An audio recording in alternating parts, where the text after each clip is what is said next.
வணக்கம் நண்பர்களே. நம்ம பல வீடியோக்களில் பேசுகிற விஷயம்தான் இது. அது என்னன்னா, சூப்பர் ஸ்டார் ரஜினிகாந்த் அவர்களுக்கு எதிராக மீண்டும் மீண்டும் சமூக வலைதளங்களில் பரப்பப்படுகிற அநாகரிகமான பதிவுகள், கருத்துக்கள். மீண்டும் அப்படி ஒரு படம், அதாவது இந்த ஏஐ வந்த பிறகு அதை பயன்படுத்தி இருக்கிறதுல கேவலமாக படங்களை எப்படி உருவாக்குறது அப்படிங்கிறதுல பெரிய பிஹெச்டியே முடிச்சிட்டாங்க இந்த தற்குறி பசங்க. அவனுங்க என்ன பண்ணுறாங்கன்னா, இவர் ரஜினிகாந்த், அதே போல் திமுக தலைவர் மு.க. ஸ்டாலின், அப்புறம் விஜய்க்கு வேண்டாதவங்க, அல்லது விஜய் பற்றி யாராவது தப்பாக பேசுகிறவங்க, விஜய் பற்றி எதிராக பேசுகிறவங்க, தப்பாலாம் இல்லை, அவரை பற்றி தப்பாக பேச ஒன்றும் இல்லை, பேசுகிறது அத்தனையும் தப்பான, அவர் பண்ணுறதெல்லாம் தப்பு தான், அதனால் பேசுனா அது தப்பாக பேசுகிற மாதிரி இருக்குது, அவ்வளோதான். அதனால் விஜயை பற்றி, விஜய்க்கு எதிராக பேசுகிறவங்க இவங்களெல்லாம் மிக மோசமாக, மிக அநாகரிகமாக சித்தரித்து பதிவுகள் போடுறது, அதை வைரல் ஆக்குறது, மற்ற நடுநிலையாளர்கள் பார்த்து அதை டென்ஷன் ஆகிறது. இதுதான் இப்போ அண்மை காலத்தில் தொடர்ந்து நடக்குது. நான் ஏற்கனவே கூட ஒரு வீடியோவில் சொல்லிப்பேன், ரஜினி மற்றும் மு.க. ஸ்டாலின் இவங்க ரெண்டு பேரையும் எப்படி அவங்க சித்தரிச்சாங்க படங்களில் அப்படின்னு சொல்லிட்டு திரும்ப அது சொல்கிறதுக்கு நமக்கே நாக்கு கூசுது. ஆனால் இந்த பயல்களுக்கு எப்படி மனசு வருது அந்த மாதிரிலாம் சித்தரிக்கன்னு தெரியல. இப்போ என்னன்னா, ரஜினி கண்டக்டர் பேக்கோட கண்டக்டராக உட்காந்துருக்கார் பஸ்ஸில்.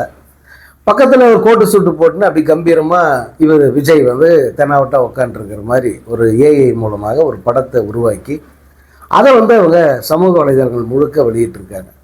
அதாவது ரஜினிகாந்த் கண்டக்டராக இருந்தார், சினிமாவுக்கு வந்தார், உச்சத்துக்கு போனார். இப்போ அவர் கண்டக்டராகவே உட்காந்துட்டாரா, இவர் சினிமாவுக்கு உச்சத்தை தொட்டு இவர் சிஎம் ஆயிட்டாரு அப்படின்னு ரெண்டு பேரையும் இணைத்து ஒரு படத்தை வெளியிட்டு பெரிய ஒரு கொந்தளிப்பை ஏற்படுத்தியிருக்காங்க. பலரும் இது குறித்து மிக கடுமையான பதிவுகளை வெளியிட்டிருக்காங்க விஜய்க்கு எதிராக. ஏன்னா இதை விஜய் ஒரு நாள் தடுக்க போகிறதில்லை.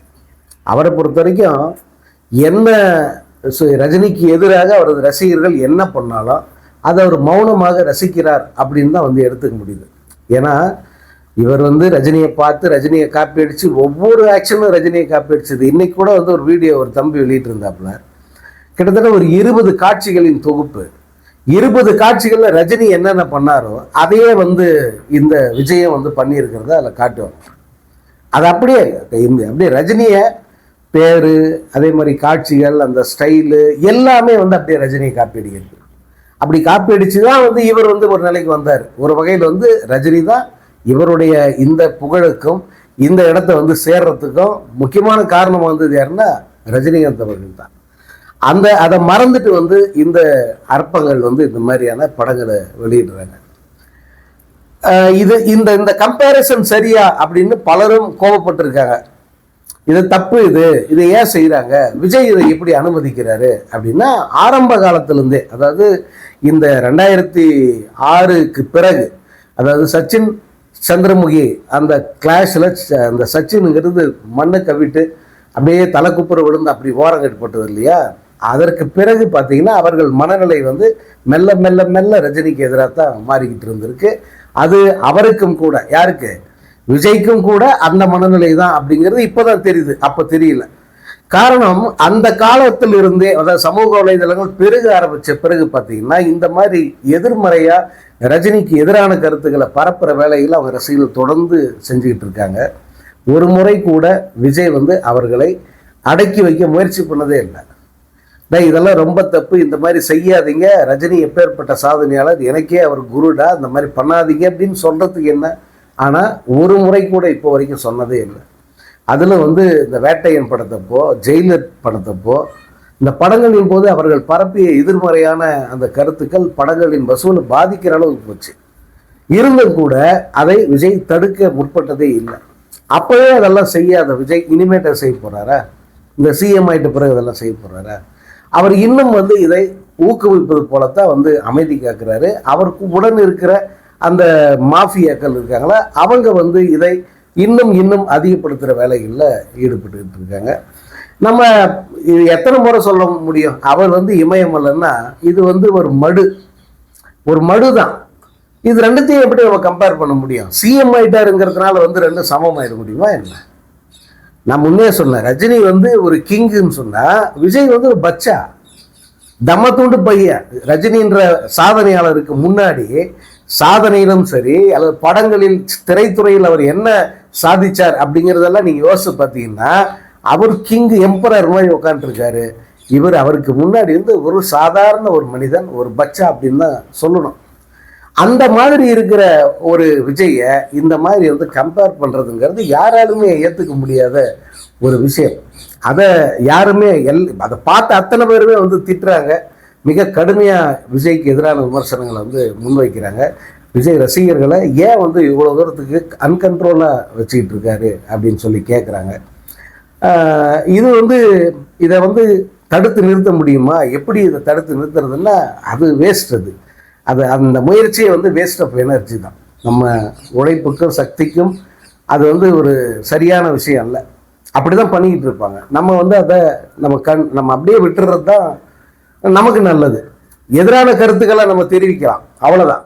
இந்த மாதிரிலாம் பண்ணுறானுங்களே, இது தப்பாச்சு அப்படின்னு சொல்லிட்டு இன்னும் 4 பேர் வந்து அதை பார்த்து அவங்கள காரி துப்புற மாதிரி வந்து நம்ம சில வீடியோக்கள் வெளியிடலாம், கருத்துக்களை சொல்லலாம், பதிவுகளை போடலாம், அல்லது செய்திகளை வெளியிடலாம். ஆனால் அவங்கள தடுக்க முடியுமான்னு சொன்னால் அது ரொம்ப ரொம்ப கஷ்டம். ஏன்னா அதுங்கெல்லாம் வந்து இந்த சேத்துல விழுந்த பன்றிங்க மாதிரி. சேத்துல விழுந்த பன்றியை நீங்கள் எப்படி வந்து அடக்கிறதுக்கு முயற்சி பண்ணி எப்படி போனாலும் வந்து அது உங்களை சேதாக்கிடும். அந்த சாக்கடை மொத்தத்தையும் உங்கள் மேலே தெளிக்காமல் வந்து அது அடங்காது. ஸோ அப்போ என்ன பண்ண முடியும்? சேத்துல விழுந்து புரள்ற பன்றியை வந்து நம்ம அமைதியாக வேடிக்கை பார்த்துட்டு வெளியே வந்து இது பற்றிய கருத்துக்களை ஐயையோ இவ்வளோ கேவலமாக இருக்கேடா நிலைமை அப்படிங்கிறத வந்து நம்ம பகிர்ந்துக்க முடியும், அவ்வளோதான். இதை நம்ம தடுக்கவே முடியாது. அதனால் ரஜினியினுடைய புகழ் ஏதாவது குறைஞ்சிருமான்னா அது ஒரு நாளும் குறையாது. ரஜினி அவர்கள் இந்த அண்மை காலமாக அவரை பார்க்கிற போது அவருடைய மனம் படுகிற பாடு, இந்த மாதிரியான அந்த பதிவுகளும் இந்த மாதிரியான அந்த செய்தியை பரப்புறதும் இந்த மாதிரி படங்களை உருவாக்குறதும் அவருக்கு தந்திருக்கிற அந்த மன ரீதியான வேதனை, இதையெல்லாம் வந்து நம்மளால் புரிஞ்சிக்க முடியுது. அதற்கு முழுமையான ஒரு ஒரு ஒரு மருந்து என்னன்னா, ரசிகர்கள் அல்லது நடுநிலையான சினிமா விரும்பிகள் இவங்க அத்தனை பேருமே வந்து அவருடன் துணை நிற்பது தான் வந்து அவருக்கு நாம் செய்கிற ஒரே ஒரு நல்ல விஷயம். ரஜினிக்கு நம்ம ஏதோ ஒரு வகையில் அவருக்கு ஆறுதல் தரணும் அப்படின்னு சொன்னால் முழுக்க நம்ம அவருக்கு ஆதரவாக நிற்கணும். அது எப்படி நிற்பீங்க? படங்கள் வெளியாக போகுது, அந்த நேரத்தில் வந்து உங்களுடைய ஆதரவை வந்து முழுமையாக காட்டுங்க. யார் என்ன சொன்னாலும் திரையுலகின் முடிசூடாத சக்கரவர்த்திங்கிறவர் ரஜினிகாந்த் தான்டா, அதை இந்த வழியில் நாங்கள் நிரூபிக்கிறோம் அப்படின்னு சொல்லிட்டு நீங்கள் உங்கள் ஆதரவை அப்படி தெரிவிக்கணும். அதே போல் சில ரசிகர்கள் ஒரு ஆற்றாமையில் ஒரு ஆதங்கத்தில் அவருக்கு எதிரான சில கருத்துக்களுக்கு வந்து ஆதரவு தெரிவிப்பது போல நடந்துகிட்ட காட்சிகள்லாம் பார்க்க முடிஞ்சுது அந்த தேர்தல் நேரத்தில். அது காரணம் வந்து பொதுவான ஒரு ஏமாற்றம்.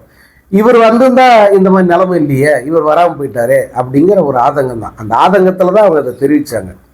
இப்போ அவங்க அத்தனை பேருமே கூட ரஜினிக்கு முழுமையான ஒரு ஆதரவாக இப்போ நிற்கணும். அவர் தோளோடு தோள் நின்று அவர் படங்கள் சிறப்பாக வெளியாகிறதுக்கு கூட நிற்கணும். அதே போல் இந்த மாதிரி எதிர்மறை கருத்துக்களை, ஆபாச கருத்துக்களை பரப்புகிற நபர்களை அவர்களை பற்றிய ஒரு மக்களுக்கு ஒரு விழிப்புணர்வு ஏற்படுத்துகிற மாதிரி வந்து இவர்கள் செயல்படணும். அப்போதான் வந்து பரவாயில்ல, இந்த மாதிரி சொன்னாலும் ஒருத்தன் இப்படி சொன்னாலும் அவனை 1,00,000 பேர் அடிக்கிறாங்கடா பரவாயில்ல அப்படிங்கிற ஒரு இதெல்லாம் தாண்டி தவிர அவர் ரஜினி அவர் ஒன்றும் நேற்று தான் நடிக்க வந்து இன்றைக்கி தான் 2வது படம் 3வது படம் பண்ணுறாரு, அப்படி இல்லை. இதெல்லாம் தாண்டி இதுக்கு மேலே எவ்வளோ பார்த்து எத்தனையோ அரசியல் ரீதியாக, சினிமா ரீதியாக, சமூக ரீதியாக எத்தனையோ ஏற்ற இறக்கங்களை பார்த்து கடந்து வந்து ஒரு நிலையில் இருக்கிறது தான் ரஜினிகாந்த். இதெல்லாம் வந்து அவரை பாதிக்காது. ஆனால் கண்டிப்பாக மனதில் வந்து ஒரு வருத்தத்தை தரும். அந்த வருத்தத்தை போக்குவதுங்கிறது ரசிகர்கள் கையில் இருக்கு. இனி வருகிற காலங்களில் இந்த மாதிரியான பதிவுகளை நீங்கள் பார்க்கிற போது அது அமைதியாக கடந்து போகணும் அப்படின்னு இல்லை, எவ்வளோ முடியுமோ அவ்வளோ எக்ஸ்போஸ் பண்ணி விட்டுருங்க, அவ்வளோதான்.